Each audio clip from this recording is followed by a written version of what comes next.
Hello musicians, Buckydurddle here. I'm doing the tutorial number 3 on the Dexter module by Valley. Dexter is a synthesizer. It's an FM synth, it's a phase modulation synth, it's a wavetable synthesizer, and it's meant to be used in VCV Rack. VCV Rack is an open source modular synthesis DAW. There are lots of modules that we can use in VCV Rack. You should check them all out, they're very cool. And Dexter is one of them. Now, last tutorial we talked about the wavetable capabilities of Dexter and what wavetable synthesis actually was. And we went over how all these operators 1 to 4, have the capabilities of producing wavetable synth patterns. So we can use the options in here to create really cool sounds using wavetable synthesis. Now, let me turn up this and give us a little volume, and let's have a little listen just for. Here we can scan through the wavetable, and I'll move over so we can see scope here. You can see we can morph through the waves that are found in the particular wavetable. If I go to my wavetable selector in here, I can change it to a different one, and I can make even more changes to that one. So there are a lot of possibilities in creating really interesting sounds using the wavetable capabilities of Dexter. So what we're going to do today is we are going to have a look at even more capabilities of wavetable synthesis within Dexter. Now, let me just refresh your mind on one little thing about wavetable synthesis. If you think about wavetable as almost like a tabletop, and on one end of the table, you would have a certain wave shape. And if you move directly down the table, when you get partway down, you would have a different wave shape. Move down the table even further, and you'd have another wave shape. And then another, and another, and another. And as you move down the table, the sound you hear would be a combination of the waves you're moving between. So, like, let's say wave number 1, which would be on the first wave you would encounter on the table. That one would have a certain wave shape, wave sound, and then the next one would have another unique sound. As you move closer to wave 2, it will be a combination of wave 1 and wave 2 morphing together to come to a different shape as they move along. Now, so you can see that here in scope. The wave, I'm on the opal wave right now, and I'll just show you that. I'll go to operator 1. You can see we're on opal wave right here on wavetable. This is our table selector on opal. I'm going to keep it on that one for this whole tutorial. Now, if I move through my wave, it's actually sliding down the table and encountering new waveforms. And as it encounters new waveforms, it's changing. It's morphing between the waves that we would encounter. And I'm not sure exactly how many unique waves there are here, but as we move down through, we are getting closer to the next wave, and it's a combination of the previous wave, and anyway, morphs between them. Okay, that's how it moves through the waves. Now, Dexter gives us another way to manipulate any wave that you're on through as you are moving down the table. So let's say, for example, I move down the table, I'm looking back and forth, but I end up being right here, okay, which is actually the very beginning of the table. And then this is a sine wave.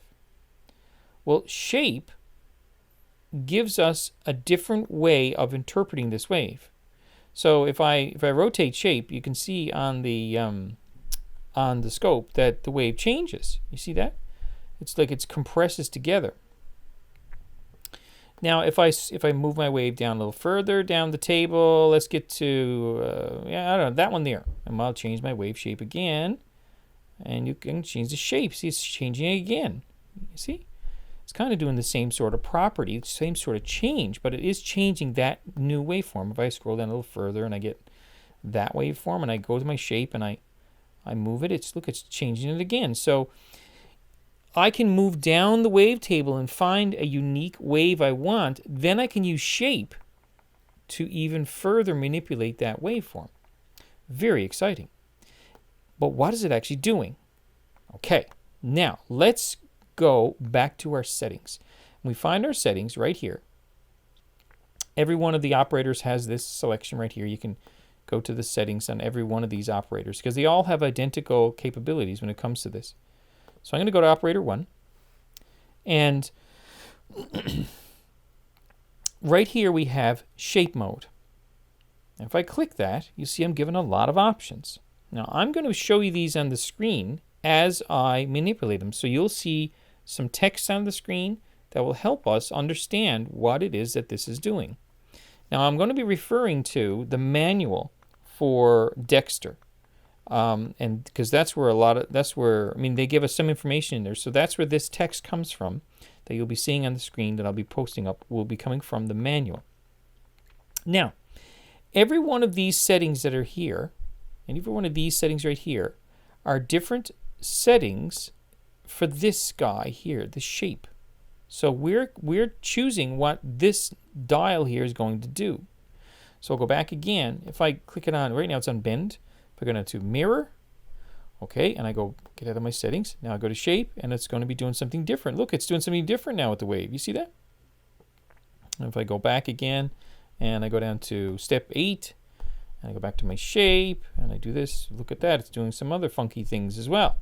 Okay, so now what I'm going to do now is I'm going to go down through these, and I'm going to explain to you what exactly every one of these shape modes is doing to our wave. Okay, so let me turn up my volume a little bit so we can hear this, because hearing it is half the fun. Okay, now I'm going to scroll this over so you can see our scope nice and clear, and we can see what we're doing over here. Now, right now we are on bend mode. Okay, now bend mode, let's read what the manual says about bend mode. The phaser is dragged to one side of the middle so that the first half of the table is read faster than the last half. Now, what does that mean? Okay, first of all, we can encounter the word that we need to understand. It's phaser. What is phaser? Well, phaser is, liken it like, think of it almost like a camera. A phaser, it's the read phaser. It reads the wave. It reads the waveform. Now, if you imagine that the waveform is drawn out for us for Dexter to interpret, it would read the wave and then produce the wave. So the phaser is going to read the instructions, we're going to read what the wave shape should be, and then it's going to produce it for us. So if you think about the first half and the second half, let's look up on the scope. If we start right here, this is the first half of the wave. That's the second half of the wave, right there. So first half and second half. So it says in our description, the phaser is dragged from one side from the middle so that the first half of the table is read faster than the last half. Okay, now let's change our shape and see what that does.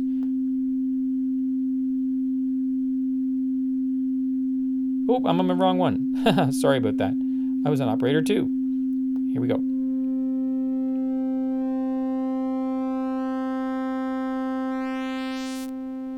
Okay, so that makes sense because it says here, the phaser is dragged from one side from the middle so that the first half of the table is read faster. So this part of the wave is going to be read faster than this part. So this part's going to slow down, and this part here is going to speed up. So let's try it again. See that? So this first half of the wave speeds up, and this last half it stays the same, or slows down. Sorry, slows down. See that? So that's what it does, and that wave shape, as we saw, is called bend. That's what bend does. Okay, let's go to the next one, tilt. And let's read what tilt says. It says the phaser reads the table faster and then waits at the end until the new cycle begins. Okay, let's see what that does. Here I am, turning it up. Okay, you can probably see what it's doing. So let me just describe it here. So it reads the entire wave faster, and then it waits until the next cycle begins here. So this is time across here. This is time. So the time between here and here is constant. So what it does is it waits a certain amount of time to restart. So let's try it. Let's move it further.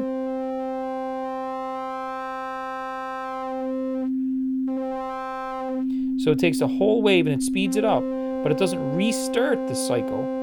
It doesn't restart making the wave until the cycle is supposed to begin, until the new cycle begins. Right here, it doesn't restart the wave. Okay, not bad. Gives us a good idea. Let's go to the next one. Go back into our settings and we'll go to lean. Here we are on lean. Now let's read what lean says. The phaser follows a curve, so the table is initially read faster, then gradually slower towards the end of the cycle. Okay, let's try that. So it's gradually slower. Look at that. Okay, let's read it again and watch it again. The phaser follows the curve so that the table is initially read faster, then gradually slower towards the end of the cycle. And you can see the way it bends the wave because it's reading it slower.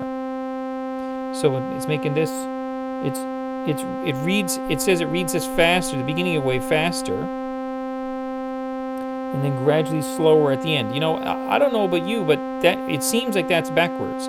It seems like it's reading the first part of the wave slower and then faster at the end. So maybe they actually have the wording backwards. You never know. It might very well be.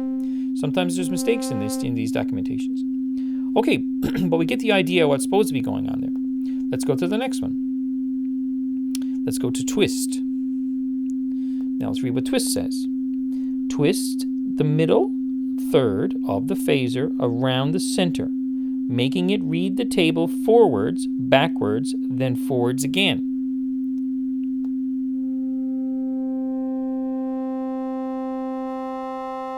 Look at that. You see what it does?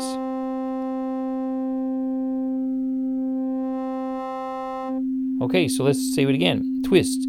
Twist the middle third of the phaser around the center, making it read the table forwards, backwards, then forwards again. So you can see visually.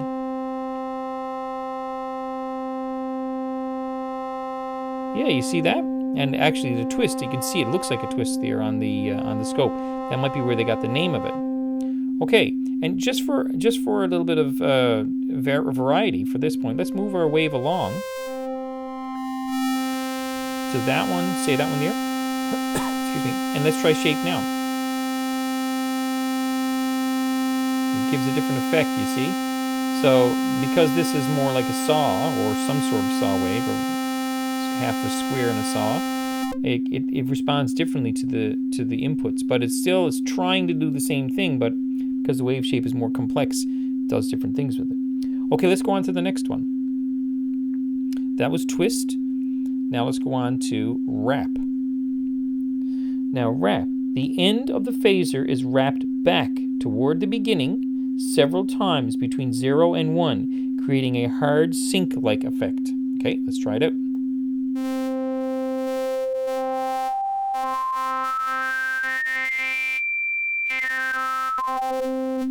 Okay, let's do that slow so we can see the effect.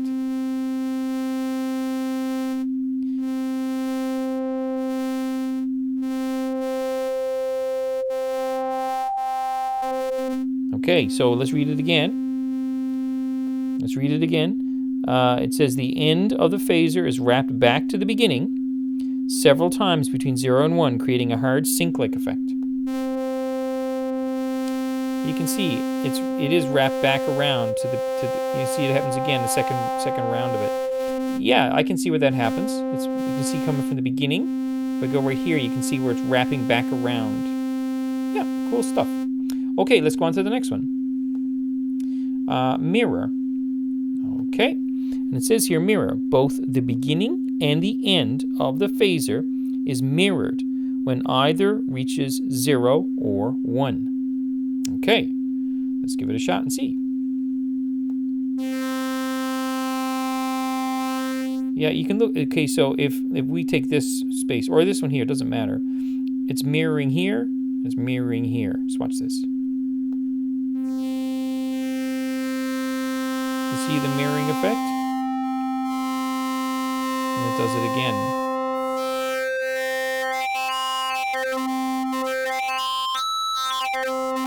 And you know, this makes a different effect than it did the last one. We had The last one had a similar kind of thing where it gave us a lot of overtones, but this one is very similar.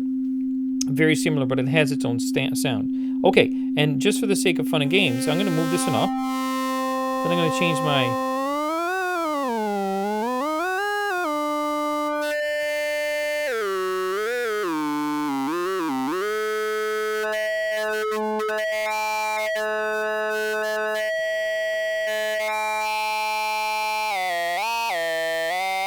It has that real formant effect, you know, so it has an effect much like we'd get on Vox Inhumana, that module. So, okay, let's move on. That was mirror. Now let's go to the next one, which is reflect. And let's see what reflect says for us. At a given point, the phaser is switched from an upward ramp to a downward ramp. Okay, let's see what it does.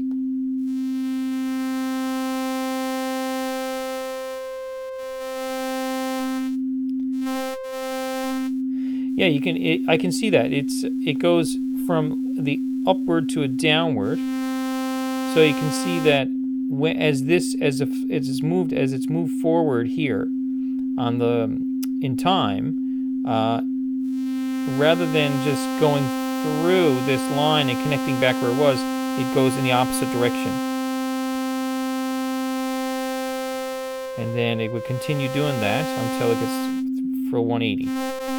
There you go. Good stuff. I like that one. That's cool. And some of these would sound really cool if you know, you can, as you play with these, you can use a VCO to control that. Okay, we're not going to do that today. Pulse is the next one. Okay, and pulse says the phaser is switched off and on at several positions, giving a type of pulse wave modulation effect. Okay, let's try that.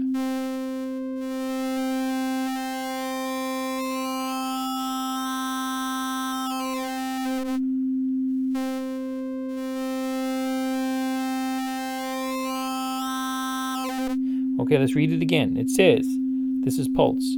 The phaser is switched off and on at several positions, giving a type of pulse width modulation. Pulse width modulation effect. Okay. You can see, yeah, you can see what's turned off, see? You can see there's a space in here where it's turned off and it's just flattened. And you can see another one's introduced and another one's introduced more and more. Yeah, and it does have a pulse width modulation kind of feel to it. Okay, good stuff. Let's go to step 4, which is the very next one. Step 4. Now, step 4 says, this blends the phaser into a 4-step staircase, creating a very lo-fi sound. Okay, right now we've got a sine wave. You can see it here. Now keep your eye on the sine wave. Look at that, it's a 4-step. So what it does, it morphs into a 4-step. It morphs into a 4-step. There you go. Okay, now let's look at the next one. The next one is 8-step. We go back to that, and it says here 8-step, same as above, but with an 8-step staircase. So let's have a look. There you go, it's an 8-step staircase. Morphs into it. And we have a 16. It sounds very cool. That's a 16-step staircase. And our very last one is various step, var step. Now, var step says gradually moves the phaser, increasingly stepped until it stops completely. Okay, I love this one.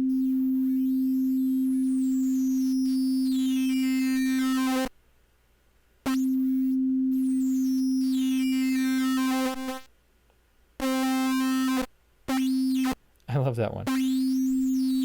So what it does is it starts off and it goes, I don't know, it's 32 step and 64, it goes down to like 16 or down to 4. You see that?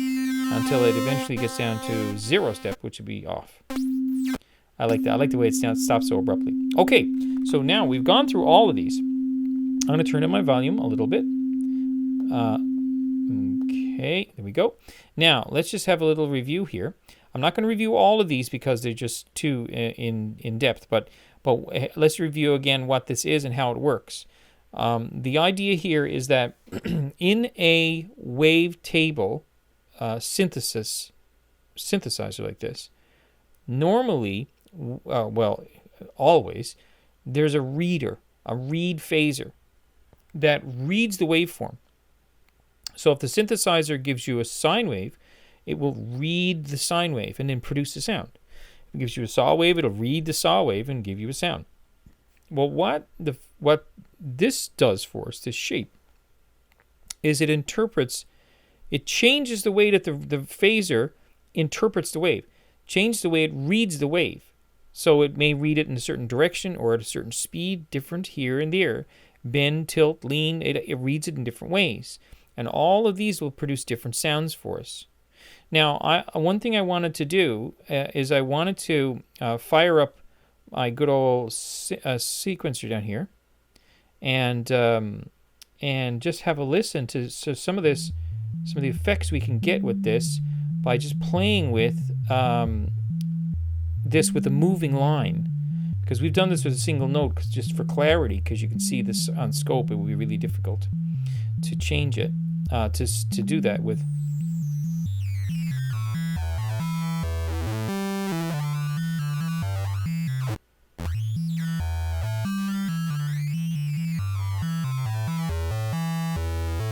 So you can see already we're getting some really cool effects there with that moving line already. Let's change it to a different one. Let's go to blend.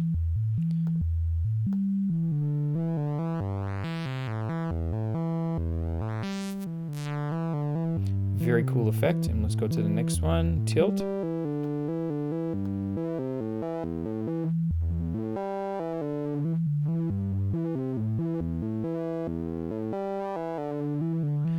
See, we're getting some really cool effects. And that moving line, this can sound really cool.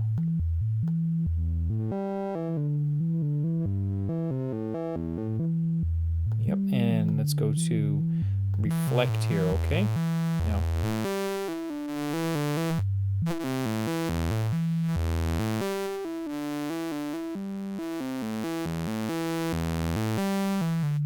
You can get some really interesting effects. And a pulse.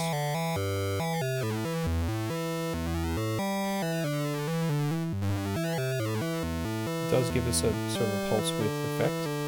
Let's try rap. This is the format one.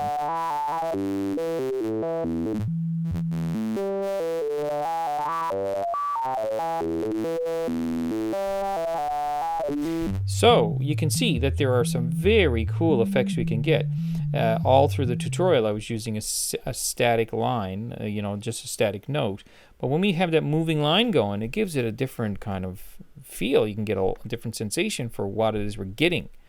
So very, very cool. So this has been tutorial number 3 on Dexter, on wavetable synthesis portion of Dexter. We haven't even begun to get into the frequency modulation and combining these. We're only using one operator. We haven't begun to use operator 2 or 3 or 4. Very exciting synth.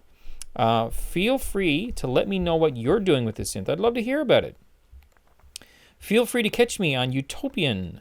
You can get me on Utopian. And if you are a user of YouTube and you're listening to this on YouTube, you should come over to Utopian and check it out. You can come over to utopian.io, or you can come to steemit.com and visit and check out all of the cool things that are happening over here. Most of the work I do these days is in utopian.io, so if you're looking for more of my tutorials and things like that, you're going to find a majority of my work in utopian.io, so come on over. Also, you can get me on the Discord, Utopian Discord. I'd be happy to chat with you in there anytime, and you can leave comments for me in the comments for this section, this tutorial, and I'd be happy to get back to you. Thank you very much for watching, and I will be seeing you next time.